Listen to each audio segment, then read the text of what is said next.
අක්කේ මම ඉස්සල්ලාම මං කරපු රස්සාවකින් පඩියක් අරගෙන මගේ අම්මට මෙහෙම කරන පළවෙනි වතාව මේ. ඒක නිසා ඔයාට පුළුවන්ද රසම රස කේක් එකකුයි කෑම එකකුයි තවත් මොනවා හරි තෑගි ටිකකුත් අරන් මගේ අම්මව බලන්න යන්න කියලා අහපු නාංගි කෙනෙක්ගේ වැඩ එක තමයි මේ. ඉතින් ඒ අය කීව කතාව ඇත්තටම මට ගොඩාක් හිතට වැදුනා. අපි කේක් එක අරන් යද්දි නම් අම්මා ගෙදර හිටියේ නෑ. අපි ඉතින් ලස්සන වීඩියෝ එකකුත් ගන්න බලාගෙන ගියා. ඉතින් මේ කේක් වල ගොඩාක් දෙනෙක්ගේ ආදරණීය කතා, ඒ වගේම ගොඩක් දෙනෙක්ගේ හැඟීම් හරි ලස්සනට ගැබ් වෙලා තියෙනවා. එතකොට මේ කේක් කතාව තුළ ගොඩාක් වෙලාවට කස්ටමර් අපිට යාළගේ පෞද්ගලික තොරතුරු පවා කියනවා. ඉතින් ඒවා කොයිම වෙලාවකවත් මම නම් වීඩියෝ එකකින්වත් එළියට දාන්නේ නැහැ. මොකද ඒක හරියන්නේ නැහැ. අපි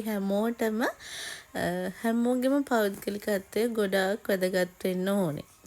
ඉතින් මේක ඒ අම්මට අපි හදපු ලස්සන බෙන්තෝ කේක් පැකේජ් එකක්.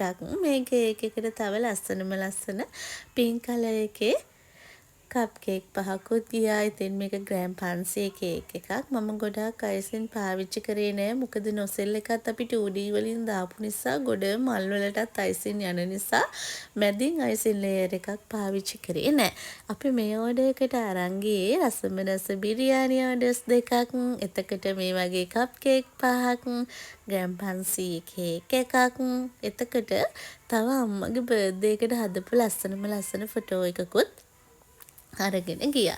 ඉතින් ඔයාලා බලාගෙන යන්න මේක ප්‍රින්ටර්ස් ඇප් එකේ තියෙනවා වගේම ෆොටෝ එකක් නේද? මොකද කස්ටමර්ට හැම වෙලේම හොඳම සේත හා ලස්සනම දේ දෙන්න අපි ගොඩාක් උත්සාහ කරනවා. බලන්නකෝ ඔන්න ඔතනදී තමයි මං හරිම අමාරුවේ වැටෙන්නේ. මොකද සාමාන්‍යයෙන් හිමින් වැඩ කරන පුරුද්දක් මට ඇත්තේම නැහැ. ඉතින් ඔන්න ඔය ට්‍රාන්ස්පරන්ස් කෑල්ල දාගන්න බැරුව සෑහෙන වෙලාවක් මම දඟලනවා. ඔන්න බලන්නකෝ.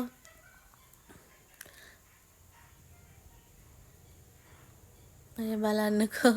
ඔන්න ඉතින් ওই විදිහට දාලා බලන්න කොච්චර ලස්සනද කියලා අමාරුවෙන් හරි දාගත්තා. ඔන්න ඉතින් අත වැදෙන්න තු ඊළඟට කේක් එක තමයි අතුලට දාගන්න තියෙන්නේ.